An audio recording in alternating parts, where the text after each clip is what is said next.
Hey guys, I mentioned yesterday that I'd show you guys how to measure out a roof on Google Maps.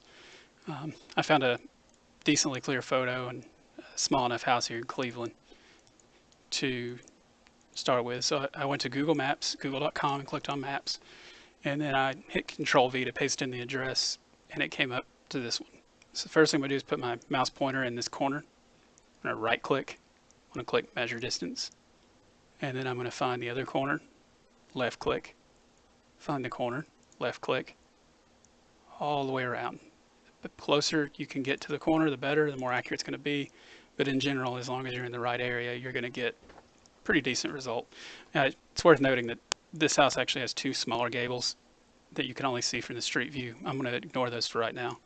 So at current, you can figure out that the drip edge and the perimeter is 183. However, this total area number, 1895, is actually incorrect because that's if the roof was flat, and it is not. So we're going to put up a calculator and type in 1895.61. I'm going to drag that over to my other monitor, and then I'm going to hit Street View. In real life, I've got a paper protractor that I printed out that I use to figure out the pitch, but I don't have a webcam, so I can't show you how to use the paper protractor. However, I can show you how to use this Chrome plugin on-screen protractor. It's really buggy and it's stupid and it's hard to use, so I highly recommend printing out a paper protractor. So this hill that we're on, whenever the Google car took the picture, it has a little bit of an angle to it, so it's not perfect, but you're going to be able to get pretty close. So you're going to put the very center of it right there on the corner. You're going to drag this blue one, not to be level with itself, but to be level with the angle we're looking for. So, flat's not going to work. This is on a weird angle. We don't want it to, yeah, let's just do that. I mean, we all can look at this and tell you it's about a 3.5 pitch. So we're going to move this. We're going to use the under soffit method because of where we put it. If we'd put it a little higher up on the roof, we could have done that, but we didn't. So we got 16.5 degrees. So what on earth does that mean? I don't know. Let's go to another Google window and say roof pitch to degrees to pitch. Can't seem to type. So 412 pitch is 18 degrees. This is 16. I want to see some more to make sure we're not all the way down to 3 pitch. 3 pitch is 14, so we're between. We're 3.5 pitch, just like we thought. So now we got to take this number, 1895, and we've got to factor in the pitch. So we're going to type into Google, once again, slope factor chart. It's going to be the very first picture. And it will tell you that if it's a 3 pitch, that you have a slope factor of 0.0308. If it's 4 pitch, it's 0.0541. So we're going to take this over. We're going to go somewhere in the middle. Almost dead center should be about 4.1, but we'll just take it. We'll just assume it's a 3 pitch. Let's save the trouble. We're going to take that number, multiply by 1.0138, and that is how many square feet it is. Of course, we've got to add in our waste and all that kind of stuff. But at this point, you know your perimeter. You know if there's any ice and water shield. You know how much you're going to put on there. You know how many shingles you're going to need. And honestly, guys, this is accurate. I've done this a million times, and it's way more accurate than most of the time. I can be more accurate than an Eagle View when it comes to what the guys actually put on. So anyway, that's how you do it. But we're going to actually throw in a little quick tip and turn this into an Xactimate.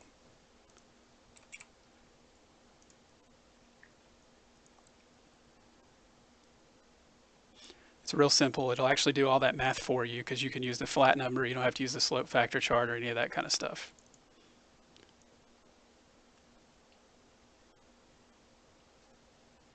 We're going to pull down a roof,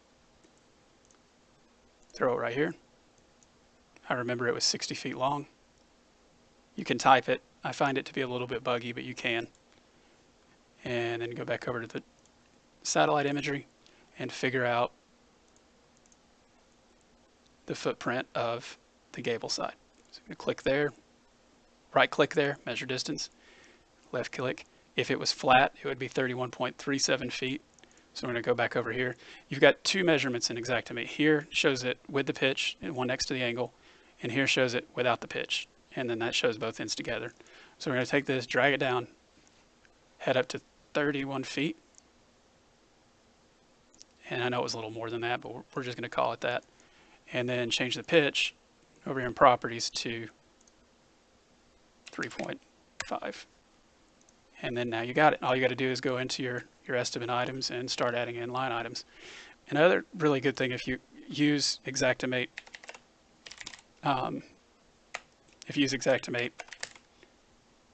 to do your estimation for you, you don't actually have to come up with the values. You can use perimeter and square and all these things, and I'm showing you how to do that right now.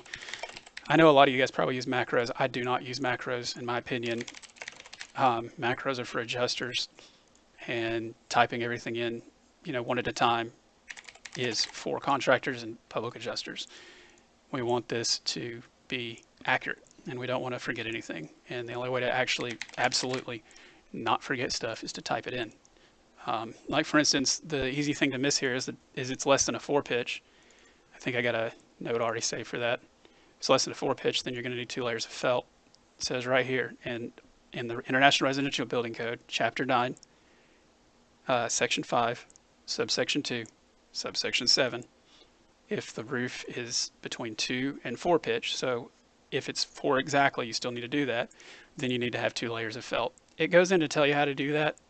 Obviously, you want to make sure you're doing that too, but it's less important for our purposes right now. I'm going to click over here and click waste. I'm always going to add 5% waste to felt. I get it every single time, every single insurance estimate. It's a reasonable thing. Some companies will actually try to tell you that take the ice and water shield calculation off your felt, and I understand that, but at the end of the day, that's silly. Speaking of ice and water shield, this roof does not have any valley, so it's not going to need it. But let's go ahead and throw in a valley. Hit break. Maybe the valley starts here. Just making this up. Hold down Control, click this, pull it out a little bit. Boom. Now we've got a gable and a couple of valleys to work with. Let's come back to our roof. Type in ice and water shield, valley metal, modified bitumen roofing, roll roofing, whatever it is you guys use this in your estimate. Technically, the insurance carrier owes for the cheapest option when bringing things up to code, and I think modified bitumen or roll roofing is the cheapest option. Let's just check that. I always put ice and water shield, and they pay for that most of the time. But if they ever try to tell you that, so we don't need to remove it. If they ever try to tell you that they owe for the cheapest, which is roll roofing, they're right. That's what the policy says most of the time.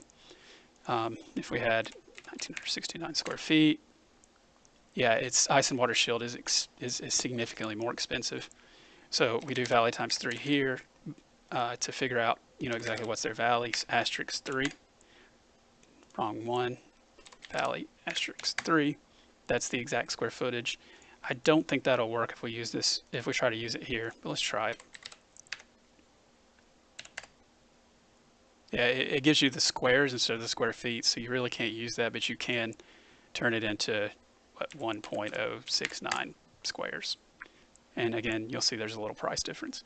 Drip edge is perimeter, type in P. I use the auto calculation waste feature in Xactimate, and it auto puts this note in that says it includes even starter course and not ridge cap. And that is the other thing I want to touch on is do not write a single estimate that does not include ridge cap, ever. Don't do it. I know the carrier said they don't pay for it. They can say it all day, but it is a different nail. It is a different labor. It is all different. Use the for 3-tab roofs, you're going to use this line item, just the regular one. However, any architectural roof that has actual ridge cap shingles, you're going to use the high profile. That's misleading because high profile, even the picture shows you think it's going to be, timber tex instead of like seal ridge. But look at the quality. Pre-cut ridge cap shingles. So if it's a laminated shingle, that's what you're buying. That's what's going on the roof. Don't care. Insurance carrier owes for high profile composition shingles in the case of an architectural roof. I also add overhead and profit to every estimate I do. I know they're not going to approve it a good amount of the time unless you have at least 2 trades. Technically, they're right. You need, in Tennessee, for instance, you need 2 trades or $25,000. This at current doesn't show any of those. But, if we throw in gutters, let's say they actually do have gutter, we can use the EVE calculation to tell us the number of gutters. And then add in for the downspouts. Let's say they're 20, 20, 20, and 20. Done. Now you've got two trades. Now you've got overhead and profit. Now you've written an estimate. You've done it fast. But obviously we could go into big detail on this and start adding all kinds of things. I guess another thing to mention is if you're going to do the high roof, make sure you're putting waste on the putback. That's a little strange. High roof squares. There's some kind of bug or I'm doing something wrong, but you can put waste on additional charge for high roof. Not removal, of course, but on the putback. There we go. Use the auto calculate it. It's usually accurate. Anyway, so there you go, guys. That's how you measure in Google, and then a real quick rough shot of how to do an estimate and exactimate quickly using a sketch. All right, if you enjoyed the video, hit like. If you have any questions, send them to me. I'll make a video for you.